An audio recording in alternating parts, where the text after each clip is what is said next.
हितोपदेश में एक श्लोक है, उद्मेन ही सिद्ध्यन्ति कार्याणि न मनोरथे न ही सुप्तस्य सिंहस्य प्रविशन्ति मुखे मृगा।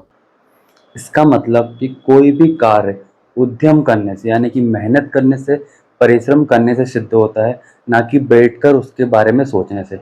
जैसे कि एक शेर शेर यानी कि लायन कितना ताकतवर होता है, कितना पावरफुल होता है, अपने शिकार को किस तरह वो कैप्चर करता है, ये हम सबको पता है। तो अगर एक शेर सोचे कि वो कोई मेहनत ही ना करे, शिकार ही ना करे और बैठे बैठे कोई हिरण ऑटोमेटिक उसका शिकार बन जाए और उसका खाना बन जाए, तो ये पॉसिबल नहीं है। उसी प्रकार अगर आप कोई काम करना चाहते हैं, चाहे वो कोई एग्जाम की तैयारी हो या यूपीएससी की तैयारी हो या फिर कोई भी चीज़ हो, तो उसके लिए आपको अपना मेहनत अपना 100% तो देना ही पड़ेगा। सिर्फ बैठकर सोचते रहने से आप एग्ज़ाम क्वालिफाई नहीं कर सकते। और होता ही है कि मोस्टली जो स्टूडेंट्स होते हैं वो सिर्फ यही करते हैं कि यार हाँ सोचेंगे, ये चीज़ स्टार्ट करना है, यहाँ से इतना पढ़ना है, ये सब्जेक्ट करना है, बट सोचते ही रह जाते हैं, उसको कभी नहीं करते। तो यार देखो, सेम शेर जैसी कंडीशन होने वाली है कि अगर आप बैठ के सिर्फ सोचते रहोगे, अगर शेर सिर्फ बैठ के सोचेगा कि भाई हिरण मुझे मेरा जो खाना बन जाए, तो सोचते सोचते बैठे बैठे मर जाएगा, बट भूखा ही मरेगा वो, शिकार नहीं मिलेगा उसे। अगर उसको जिंदा रहना है, शिकार करना है, तो उसको मेहनत तो करनी पड़ेगी, प्लानिंग करनी पड़ेगी हिरण को कैप्चर या दूसरे जानवर को कैप्चर करने के लिए, ताकि वो उसको अपना खाना बना सके। तो ऐसे ही क्या, देखो बहुत सारे स्टूडेंट्स होते हैं कि जैसे सोचते हैं कि यार आज ये सब्जेक्ट कर लिया, थोड़ा रेस्ट कर लिया, उसके बाद चलो ठीक है थोड़ा सा ये सब्जेक्ट थोड़ा पढ़ लेते हैं, थोड़ा सा ये कर लेते हैं। तो यार जो थोड़ा सा वर्ड है ना, ये थोड़ा सा होने से शायद आपका एग्ज़ाम क्वालिफाई नहीं होगा। क्योंकि यूपीएससी जो है, तो यूपी सिविल सर्विस जो है ना, वो इंडिया की सबसे बेस्ट जॉब है, मेरे अकॉर्डिंग शायद सबसे बेस्ट जॉब है। तो यार अगर आप सबसे बेस्ट जॉब के लिए तैयारी कर रहे हो, तो आपको अपना 100% से भी ज़्यादा देना पड़ेगा। अगर आप बोल रहे हो कि थोड़े से हो जाएगा, तो थोड़े से शायद आपके कॉलेज के एग्ज़ाम निकल सकते हैं या फिर कोई भी दूसरे छोटे मोटे कॉम्पिटेटिव एग्ज़ाम शायद निकल सकते हैं, बट सिविल सर्विसेज गलती से भी आपका क्वालिफाई नहीं हो सकता। क्योंकि अगर आप वो करते हो, तो आपको रियलिटी बता देता हूँ। अप्रोक्सीमेटली 15 लाख जो एस्पिरेंट्स होते हैं वो फॉर्म फिल करते हैं, और समथिंग समथिंग 5 लाख के अकॉर्डिंग अप्रोक्सीमेटली प्रीलिम्स में अपीयर होते हैं, और अप्रोक्सीमेटली 800 लोगों का सिलेक्शन होता है।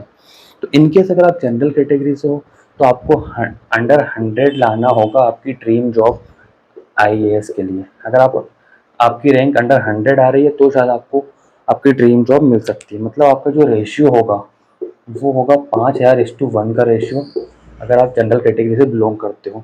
चलो ठीक है, आप किसी भी कैटेगरी से बिलोंग करते हो, आपको सिविल सर्विस में जॉब चाहिए, सिलेक्शन चाहिए, तो आप इसका रेशियो निकालोगे तो भी 625:1 का रेशियो आएगा। मतलब कि 625 में से कोई एक सिलेक्ट होगा सिविल सर्विसेज के लिए, वो 5000 में कोई एक सिलेक्ट होगा आईएएस के लिए। तो ये है रियलिटी। तो आई डोंट थिंक कि जो आप जो थोड़ा सा कर लेंगे तो इससे हो जाएगा, तो ये थोड़े वर्ड से तो पॉसिबल नहीं होगा।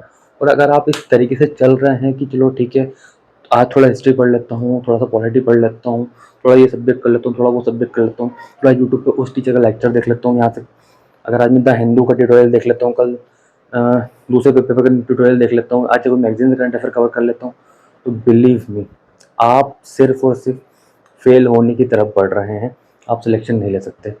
हो सकता है आपके साथ मेरी बात नेगेटिव बात जो कड़वी लग सकती है। देखो सच दो तरह का होता है, एक तो सच चुभता, हालांकि सच चुभता ही है हमेशा, नो डाउट। अगर आप देखो, कोई इंसान उसको लेता है पॉजिटिव वे में, कोई लेता है नेगेटिव वे में। पॉजिटिव वे में लेता है तो वो सोचता है क्या, चलो ठीक है बंदा सच बोल रहा है, ये चीज़ मुझे दिल पे लगी है, मुझे इसको गलत प्रूफ करना है और अपने आप को सही प्रूफ करके दिखाना है।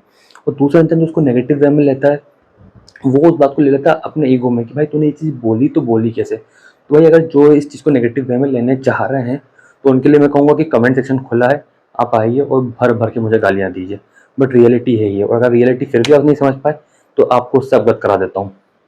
2025 के प्रीलिम्स के लिए सिर्फ बचे हैं 235 दिन, ठीक है, 235 डेज लेफ्ट है 2025 के प्रीलिम्स के लिए। आज हम इस वीडियो को कैप्चर कर रहे हैं, तो आज 2 अक्टूबर है, और जो 25 का जो प्रीलिम्स है वो 25 मई को है, ठीक है, 2025 को।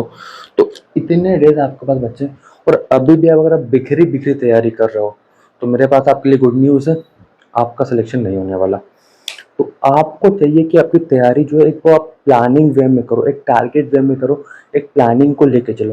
क्योंकि जो प्रीलिम्स से लेके जो मेंस का पीरियड होता है, ठीक है, क्योंकि इस ड्यूरेशन में आपको सारे सब्जेक्ट कंप्लीट करने हैं इन 235 डेज में, ठीक है। उसके बाद आपको अपना ऑप्शनल कवर करना है, फोर्थ पेपर का जो जीएस का टाइम होता है, जीएस का जो फोर्थ पेपर आपको वो कवर करना है, और जो मेंस के सारे भी जो टॉपिक्स हैं, जैसे सोशल सोसाइटी हो गया, उसके बाद इंटरनल सिक्योरिटी हो गया, जो भी सारे आईआर हो गया, सब आपको कवर अप करने पड़ेंगे इसी ड्यूरेशन में, क्योंकि जो प्रीलिम्स से लेके मेंस तक का टाइम है आपको इसमें बहुत कम टाइम मिलता है मेंस की जो एक्स्ट्रा चीज़ों को कवर करने के लिए, और इस बार शायद और कम टाइम है 2025 के प्रीलिम्स और मेंस के बीच में, तो फिर आपको ये सारी चीज़ें यहीं कवर करनी पड़ेगी।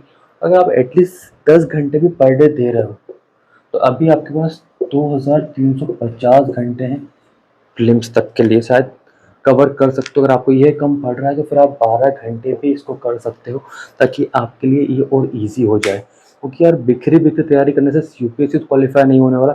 लिख के ले लो, आप सिर्फ सोचते रह जाओगे, ख्याली पुलाव पकाओगे। दूसरों को बता रहे हो कि मैं सिविल सर्विस एस्पिरेंट हूँ, मैं यूपीएससी की तैयारी कर रहा हूँ, बट रियलिटी आप जानते हो। तो एक काम करो, 5 मिनट बैठ के सेल्फ एनालिसिस करो कि जिस तरह से मैं आगे बढ़ रहा हूँ क्या वो सही तरीका है, और अगर है तो बिल्कुल उसमें आगे जाओ, अगर नहीं है तो उसको चेंज करने की कोशिश करो।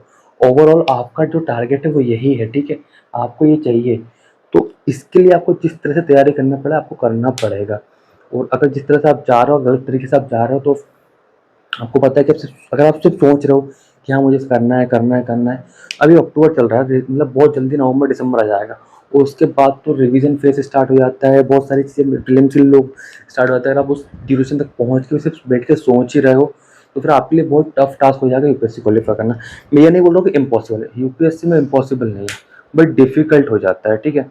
और मेहनत तो आपको करनी पड़ेगी, चाहे अभी कर लो या फिर अभी बैठ सोचते सोचते सोचते प्रीलिम्स तक पहुँच जाओ, प्रेशर बढ़ लो, एक अटेम्प्ट खराब कर लो, उसके बाद फिर नेक्स्ट 2026 के लिए बैठ के वही सोचने की प्रोसेस स्टार्ट कर देना। तो इससे बेटर है कि सोचो मत, काम करो। जस्ट लाइक वो शेर की तरह है ना, जो हमने स्टार्टिंग में डिस्कस किया था कि बैठ के सिर्फ हिरण को देख रहा है कि भाई ये ऑटोमेटिक आएगा और मुझे अपने आप को परोस देगा कि ले भाई शेर मुझे खा ले, तो ऐसा पॉसिबल नहीं है। उसको शिकार करना पड़ेगा उस हिरण का, अगर उसको जिंदा रहना है तो वैसे ही अगर आपको सिलेक्शन लेना है तो आपको एक प्लानिंग वे में आगे बढ़ना पड़ेगा, प्लानिंग करनी पड़ेगी और अपनी स्ट्रेटेजी को बना के ही आगे बढ़ना पड़ेगा। इस तरह बिखरे बिखरी या थोड़ी बहुत तैयारी है, जस्ट थोड़ा बहुत से हो जाएगा, तो थोड़ा बहुत से सिविल सर्विसेज तो नहीं हो सकता। सो बात कड़वी है बट सच है, तो फोकस कीजिएगा, एंड सेल्फ एनालिसिस बहुत ज़रूरी है। So I think that's enough for it, all the very best, thank you so much.